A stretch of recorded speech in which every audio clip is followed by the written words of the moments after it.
Jesus exista. Nem todos sabem vê-lo como é. Filósofo, poeta ou comunista, ou mesmo hippie, já se disse até. Mas Jesus é bem mais importante quando se sabe de seu grande amor. E é preciso hoje que se cante Jesus, Filho de Deus, o Salvador. Por todo mundo procurei verdade, amor, com que sonhei. Vazio achei ao meu redor, nada melhor, nada melhor. Ao ver a vida se perder, tão fraca eu penso em que fazer. Vem trazer a solução, dar direção, dar direção. Tanta procura, ilusão, a vida escura e sem razão. Viver a troco de não ser, melhor morrer, melhor morrer. Melhor morrer.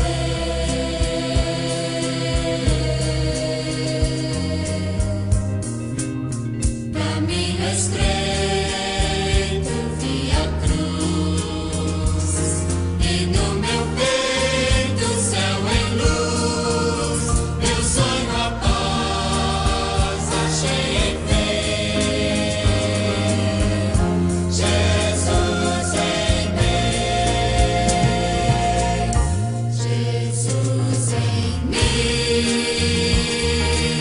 Jesus em mim, Jesus em mim, Jesus em mim, Jesus em A TIM fez uma parceria inédita. Agora, Boa noite a todos, graça e paz. Louvamos a Deus mais uma vez pela oportunidade de compartilharmos a palavra de Deus e de termos a orientação da palavra para as nossas vidas. Desde já um abraço para você, para sua família, que Deus abençoe, a família da Igreja Presbiteriana de Utinga, Deus possa nos ajudar até o momento de nos encontrarmos novamente. Quero convidá-lo a abrir a palavra de Deus, hoje no Evangelho de Mateus, capítulo 16, versículos 13 a 20. Mateus 16, de 13 a 20.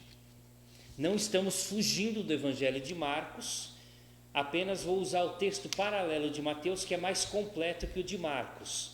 Nós vamos ler o texto de Mateus 16, mas só para você continuar na sequência da história, estamos lá em Marcos capítulo 8, versos 27 a 30, que vai contar a mesma história. Mas como eu falei, aqui em Mateus o texto é mais completo. Então vamos usar o texto de Mateus, mas a sequência histórica do Evangelho de Marcos. Temos estudado o Evangelho Transformador, às quartas-feiras, a partir do ponto de vista do evangelista Marcos. Então vamos lá para Mateus 16, de 13 a 20. Diz assim o texto: Indo Jesus para os lados de Cesareia de Filipe, perguntou a seus discípulos: Quem diz o povo ser o Filho do Homem? E eles responderam: Uns dizem João Batista, outros Elias, outros Jeremias e outros alguns dos profetas. Mas vós, continuou ele, quem dizeis que eu sou? Respondendo Simão Pedro disse: Tu és o Cristo, o Filho do Deus vivo. Então Jesus lhe afirmou: Bem-aventurado és, Simão Barjonas, porque não foi carne e sangue que te revelaram, mas meu Pai que está nos céus. Também eu te digo que tu és Pedro, e sobre esta pedra edificarei a minha igreja, e as portas do inferno não prevalecerão contra ela. Dar-te-ei as chaves do reino dos céus. O que ligares na terra terá sido ligado nos céus, e o que desligares na terra terá sido desligado nos céus. Então advertiu os discípulos de que a ninguém dissessem ser ele o Cristo. Vamos orar? Pai, nós queremos agradecer pela oportunidade que o Senhor nos dá de podermos abrir a Tua Palavra, de estudá-la, de tê-la, ó Deus, como guia e orientação para as nossas vidas. E mais uma vez clamamos ao Senhor que o Teu Espírito Santo possa nos iluminar e mostrar a nós o caminho correto a seguir, os passos de Cristo que devemos trilhar. Abençoa, Deus, cada pessoa, cada família. Que o Senhor derrame graça e bênção sobre todos nós. É a nossa oração em nome de Jesus Cristo. Amém.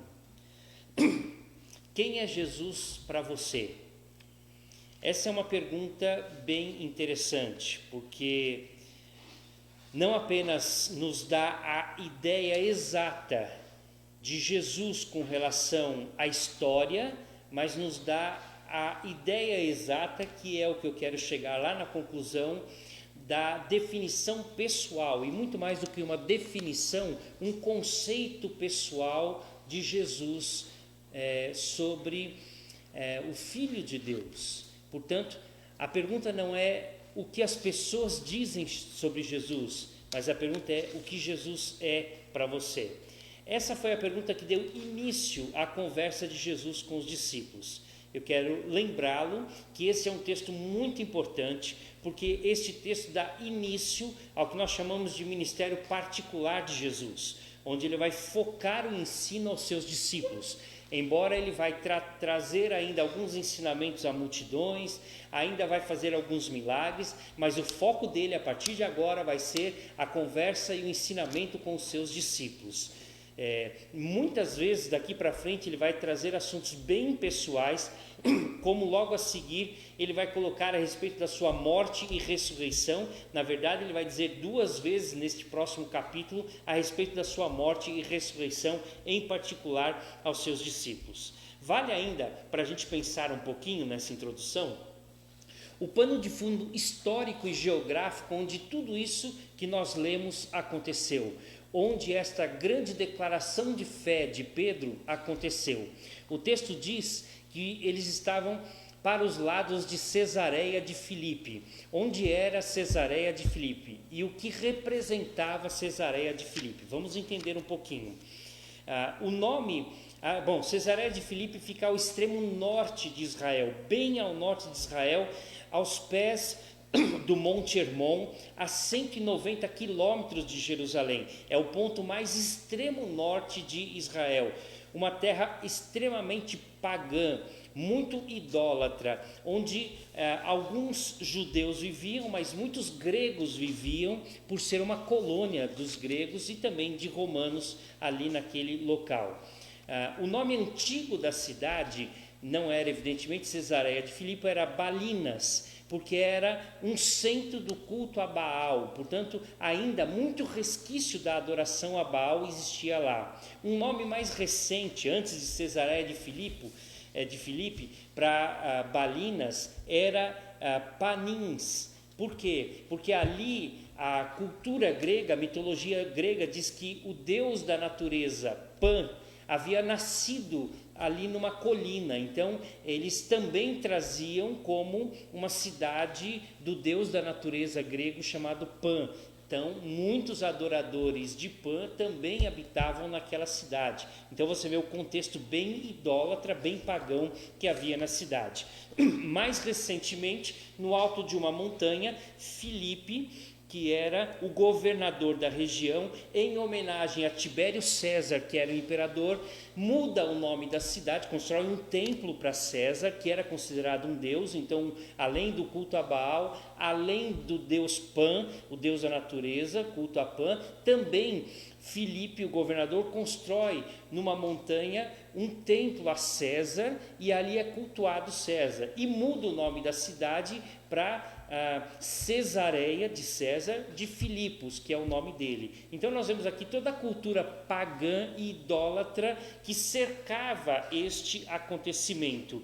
Neste ambiente nós vemos uma das declarações de fé mais poderosas, mais importantes em todas as Escrituras. Tu és o Cristo, o Filho do Deus vivo. É evidente que não é a única e nem a primeira vez que Jesus é chamado de Cristo ou Messias, e nem é a única vez que ele é chamado de o Filho do Deus vivo, ou Filho de Deus.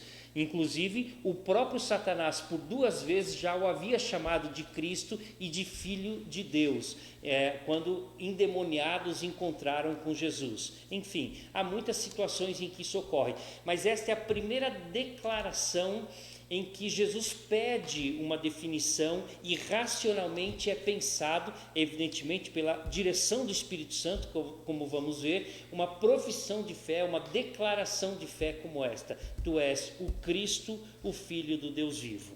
Bom, a euforia deste momento e a declaração de Pedro traz algumas considerações para a gente, né? Jesus deixa muito claro que quem colocou as palavras na boca de Pedro não foi exatamente ele, o seu conceito, ou a sua teologia, a sua definição de Deus, ou o seu conhecimento do Antigo Testamento. Jesus diz com clareza que quem revelou foi o próprio Espírito Santo de Deus, ou seja, aquele conceito foi uma revelação de Deus, foi algo que Deus colocou no coração, colocou na boca de Pedro para que ele pudesse declarar aquilo e trazer para nós um conhecimento e uma confirmação muito importante. Mas nos faz pensar sobre a ideia de Cristo. A palavra Cristo significa ungido, Messias, prometido. O judeu tinha algumas ideias com relação ao Messias, eu vou explicar rapidamente e você vai entender isto. Aliás, até hoje o judeu mesmo, não aceita Jesus Cristo como Filho de Deus, como Messias, e aguarda ainda a vinda do Messias. Então o conceito de Messias está assim para o judeu. Haveria um período de grande tribulação e de uma degradação moral muito grande. Seguido a este momento, a necessidade da vinda de Elias, que anunciaria o caminho de Cristo, ou do Messias, então viria o Messias. Assim que o Messias chegasse, as nações se levantariam contra o Messias. Isso faria com que o Messias se levantasse em guerra para lutar e guerrear contra essas nações, e o Messias venceria essas nações, transformaria Jerusalém, a capital do mundo, colocaria o trono em Jerusalém, e o Messias reinaria deste trono em Jerusalém todos os países do mundo, todas as nações. Este é o conceito de Messias para o judeu. Mas evidentemente, embora os discípulos fossem judeus, Jesus já havia dito com clareza que o seu reino não era deste mundo. Ele vai aprofundar ainda mais esse detalhe, ou esse ensinamento, quando ele começa agora esta reunião, ou vários ensinamentos particulares com os discípulos, mas isso fica claro nas Escrituras, que Jesus não é o estilo de Messias que o judeu esperava, um libertador guerreiro que dominaria em Jerusalém sobre todas as nações do mundo. Não, de maneira nenhuma. Pelo contrário, o reino de Cristo, o reino do Messias, era na verdade o reino de Deus implantado no coração, a vontade de Deus expressa no coração de cada um, que pela fé aceitaria o sacrifício de Cristo como seu Senhor e Salvador. E então nós temos a afirmação de Pedro. Jesus pergunta a Pedro: e vocês? O que vocês dizem a respeito de Jesus Cristo?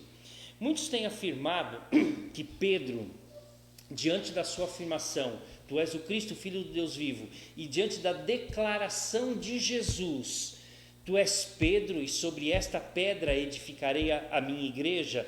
Muitos têm afirmado que essa declaração de Jesus se refere a Cristo como a pedra angular da igreja. Se refere a Pedro como a pedra angular da igreja.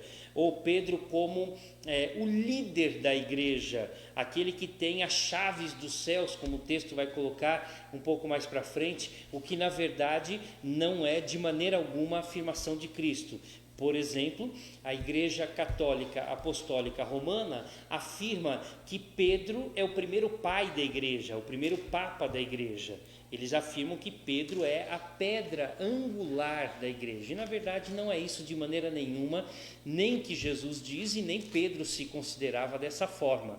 Vale lembrar aqui que o próprio Pedro, em 1 Pedro capítulo 2, de 4 a 8, afirma ser Cristo a pedra angular da igreja, e não ele mesmo Pedro. Olha o que diz 1 Pedro 2, de 4 a 8. Chegando-vos para ele a pedra que vive, Pedro está se referindo a Jesus, e não...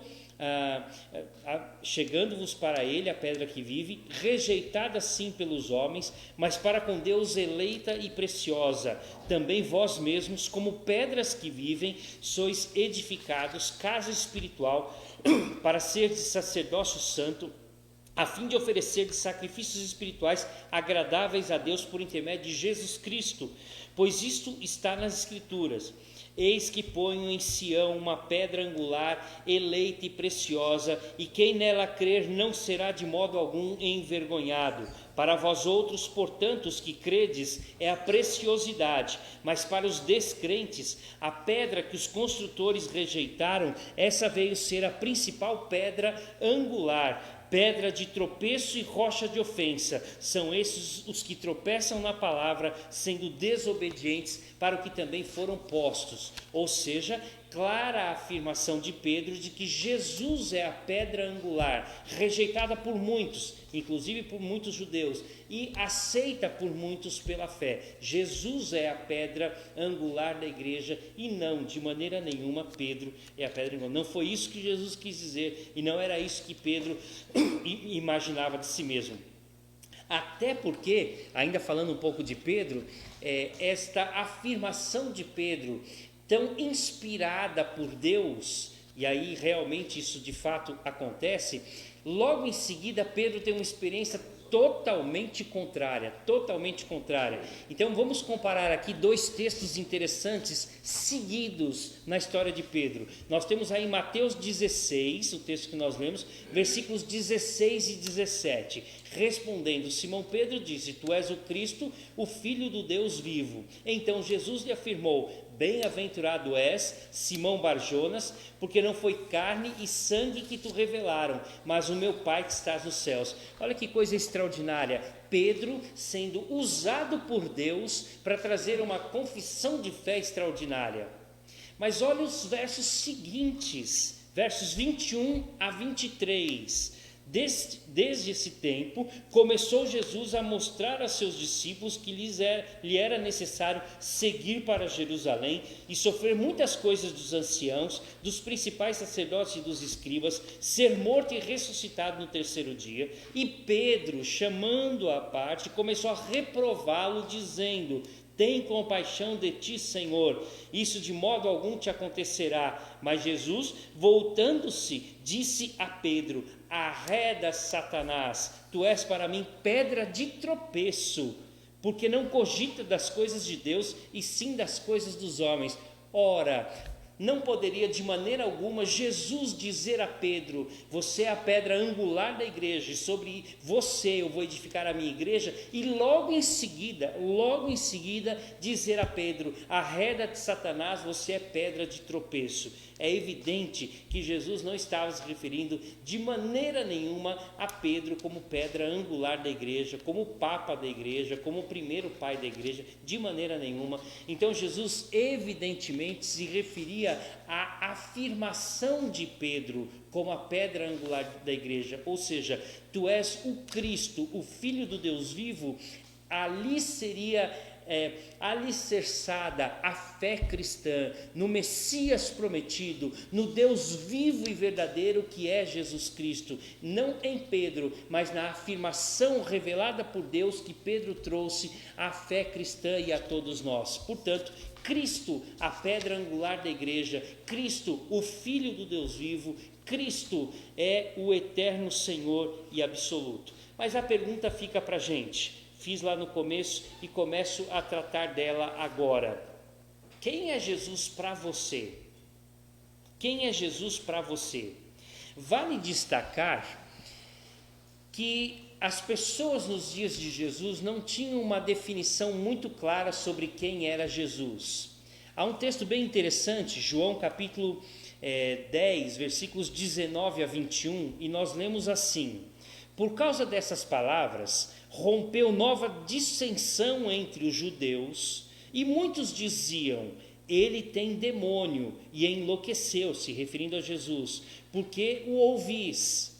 Outros, porém, diziam: este modo de falar não é de endemoniado. Pode, porventura, um demônio abrir os olhos aos cegos? Nota, ninguém tinha uma definição certa sobre quem era Jesus. Alguns diziam, ele é do demônio. Outros diziam, não, ele não pode ser do demônio, ele tem que ser de Deus, porque o que ele faz é obra realmente vinda de Deus. Então as pessoas não tinham uma definição muito clara a respeito de Jesus. Então Jesus pergunta aos discípulos: o que vocês entendem como filho de Deus, ou filho do homem? Ele diz: quem diz o povo ser o filho do homem?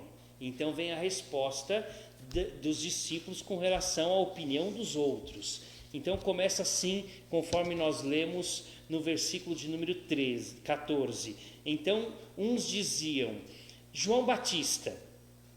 Herodes era um dos que pensavam que Jesus era a ressurreição de João Batista. Ele morria de medo de João Batista, por isso mandou decapitar João Batista, e agora Jesus, pregando a mensagem do Evangelho, Herodes acreditava que Jesus era a ressurreição de João Batista. Então muitos diziam que que Jesus era a ressurreição de João Batista. Diz o texto aí no verso 14 de Mateus 16, outros dizem que o Senhor é Elias. Por que Elias? Porque termina o Velho Testamento na profecia de Malaquias, dizendo que Elias viria preparar o caminho do Senhor. Então muitos diziam que Jesus, na verdade, era aquele que prepararia o caminho do Messias, porque eles tinham a visão de Messias, de que era um líder guerreiro que desembainharia uma espada para libertar o povo, não apenas do Império Romano, mas para colocar Israel como centro do mundo e Jerusalém como capital das nações. Então, Jesus seria, na concepção de muitos, o arauto que prepararia o caminho para a vinda do Messias, e não o próprio Messias. Por isso os discípulos dizem, as pessoas dizem que o Senhor é Elias, aquele que viria para preparar o caminho. Outros ainda dizem que é Jeremias. Talvez a alusão seja a emotividade de Jeremias e a forma tão carinhosa como ele falava com as pessoas e cativava as pessoas. Tanto é que Jeremias é chamado de o profeta emotivo ou o profeta chorão. Então Jesus poderia ser, como muitos o consideravam, considerado ou confundido com Jeremias, ou então, como diz os discípulos, um outro profeta, alguém que veio como um profeta do Antigo Testamento, alguém como Isaías, alguém como Miqueias, alguém como Malaquias, alguém como Daniel, alguém como Moisés, um outro profeta qualquer. Mas as pessoas, os discípulos disseram, não têm uma noção correta sobre quem é o Senhor. Nota bem uma coisa interessante, não é possível ter uma posição definida e clara sobre Jesus por meio de uma opinião pública. Não dá para a gente formar uma teologia concreta, correta a respeito de Cristo pela opinião das pessoas. Não era naqueles dias, como a gente viu na opinião dos discípulos, ou no conceito dos discípulos, na palavra dos discípulos, e ainda hoje nós não conseguimos formar uma opinião correta de Jesus pela posição, pela opinião das pessoas. O que vale não é o que os outros pensam ou dizem sobre Jesus, mas o que vale é aquilo que Jesus é de fato para mim. A opinião das pessoas não pode mudar a confirmação da minha fé sobre Jesus. Então a pergunta agora sai: o que os outros dizem que eu sou?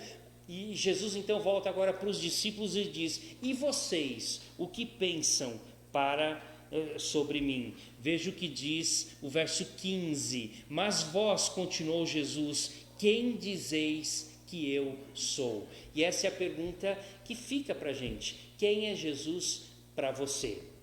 Eu lembro de uma música antiga que até tocou no começo da nossa palavra, uma música dos Vencedores por Cristo, que numa parte dela, no começo dela, diz assim: muito embora um só Jesus exista, nem todos sabem vê-lo como é.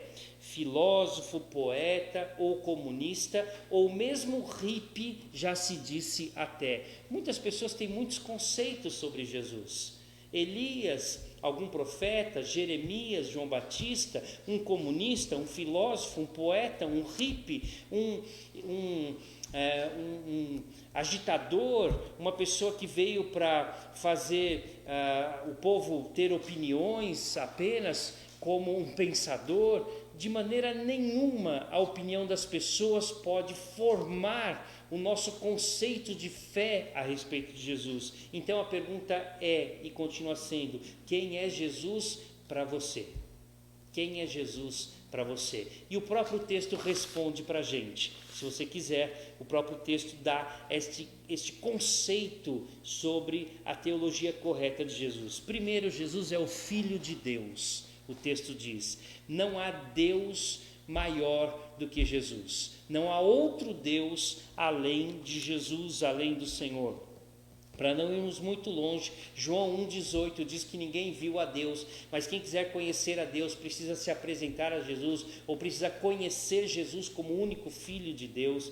Nós podemos olhar Hebreus capítulo 1 de uma maneira tão bonita. A partir do verso 1, o texto todo de Hebreus vai mostrar quem é Jesus, mas de maneira bem clara no verso 1 diz que Jesus é a imagem do Deus invisível. Jesus é a exata expressão do ser de Deus. Portanto, Jesus é o próprio Deus, Jesus é o Filho de Deus, e a expressão Filho de Deus não significa alguém que foi gerado, mas alguém que é na essência o mesmo Deus. Essa expressão Filho do homem, o Filho de Deus, era a ideia que o povo do Antigo Testamento se referia ao próprio Messias. Então não há dúvida nenhuma de que Jesus se afirma como o próprio Deus, como ele diz em João 10, eu e o Pai somos um. Então não há dúvida, Jesus é o Filho do Deus vivo.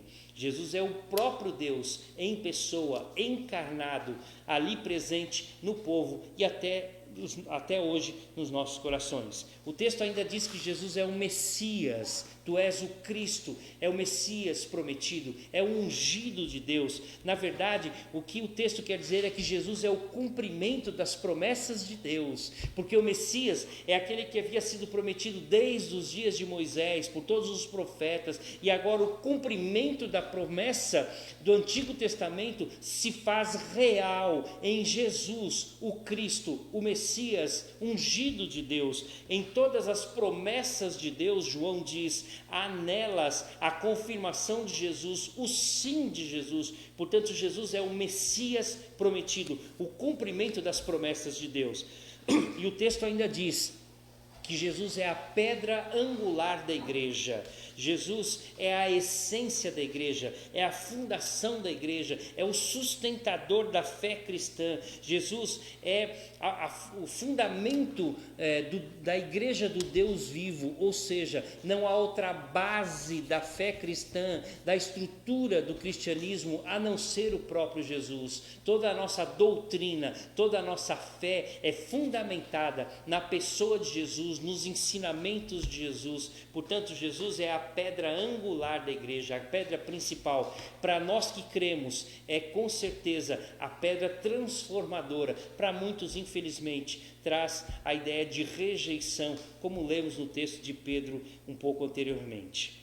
A Bíblia nos dá vários nomes para Jesus, vários nomes. Eu anotei aqui alguns para a gente poder imaginar devagar um pouquinho na nossa mente. Maravilhoso conselheiro, Deus forte, Pai da eternidade, príncipe da paz, advogado, carpinteiro, bom pastor, luz do mundo, redentor, o caminho, a verdade e a vida, o Todo-Poderoso, o Pai eterno, o leão da tribo de Judá, o Salvador, o servo, o autor e consumador da nossa fé, o Filho do homem, a aurora do dia, o Amém, o âncora, o Alfa e o Ômega, a videira verdadeira, o Messias, o Mestre, o Santo, o Mediador, o Amado, o Tronco, o Cordeiro de Deus, a ressurreição e a vida, a imagem do Deus invisível, o Verbo, a pedra angular, a testemunha fiel e verdadeira, a rocha, o sumo sacerdote, o homem de dores, cabeça da igreja, o mestre, o grande eu sou, o rei dos reis, o noivo, o filho unigênito, o Emanuel, a porta, a água viva, o pão da vida, a rosa de Saron, o lírio dos vales, o rei dos judeus, o profeta, a brilhante estrela da manhã, o bispo e pastor das nossas almas, o juiz, o Senhor dos senhores, o Criador. A Bíblia traz muitos nomes, muitos títulos para Jesus, mas a pergunta fica: quem é Jesus para você? É algo pessoal. Eu não posso dizer aqui o que as pessoas dizem sobre Jesus, não dá para formar um conceito de fé sobre isso. Eu não posso dizer exatamente o que a Bíblia diz sobre Jesus é real para mim. A pergunta é pessoal: o que é Jesus para mim? Eu sei que Ele é tudo isso, a Bíblia diz que Ele é tudo isso, mas Ele é isso na minha experiência pessoal, Ele é isso no meu dia a dia, Ele é isso nas minhas tomadas de decisões.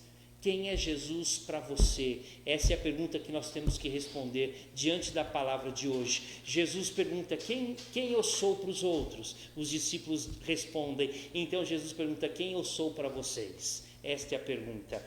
Aquela música tão conhecida, antiga também, dos vencedores, Nas Estrelas, faz esta pergunta pessoal. Começa de uma forma geral dizendo: nas estrelas eu vejo a sua mão, no vento eu ouço a sua voz, Deus domina sobre terra e mar. O que Ele é para mim? Não é o que Ele é para o mar, não é o que Ele é para as estrelas, a pergunta é o que Ele é para mim. Eu sei o sentido do Natal, pois na história tem o seu lugar. Cristo veio para nos salvar, isto é, na história. Jesus mudou a história, Jesus dividiu a história entre antes de Cristo e depois de Cristo, mas a pergunta não é o que Jesus é para a história, a pergunta é o que Jesus é para mim.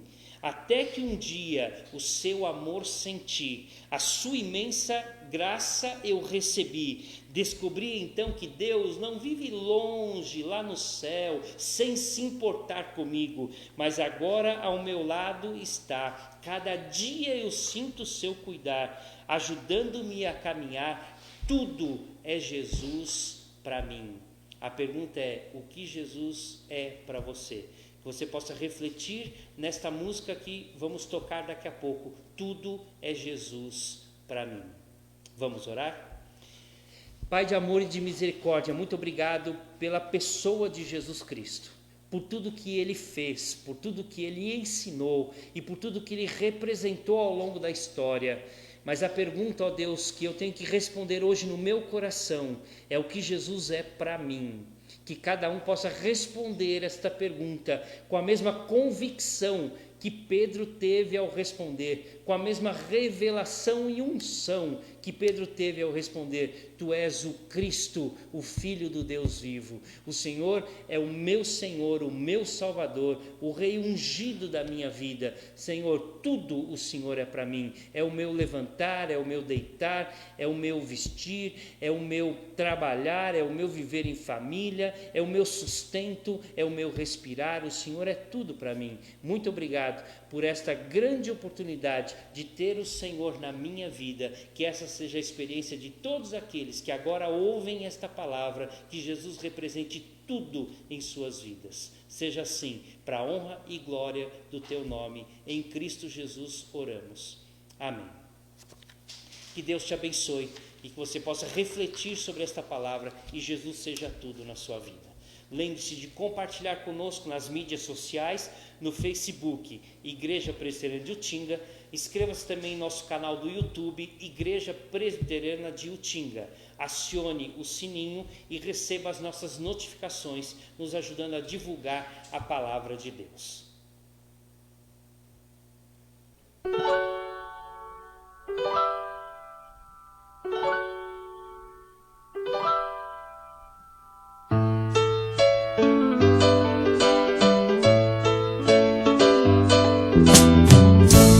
Nas estrelas vejo a sua mão, e no vento ouço a sua voz. Deus domina sobre terra e mar, porque Ele é pra mim.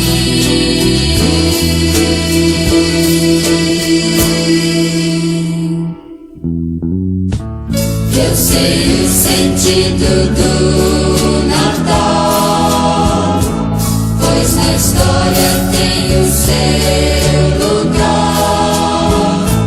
Cristo veio para nos salvar, porque Ele é pra mim. É que um dia seu amor senti, sua imensa graça recebi. Descobri então que Deus não vive longe lá no céu, sem se importar comigo, mas agora ao meu lado está. Cada dia sinto seu cuidar, ajudando-me a caminhar. Tudo Ele é pra mim. Até que um dia seu amor senti, sua imensa graça recebi. Descobri então que Deus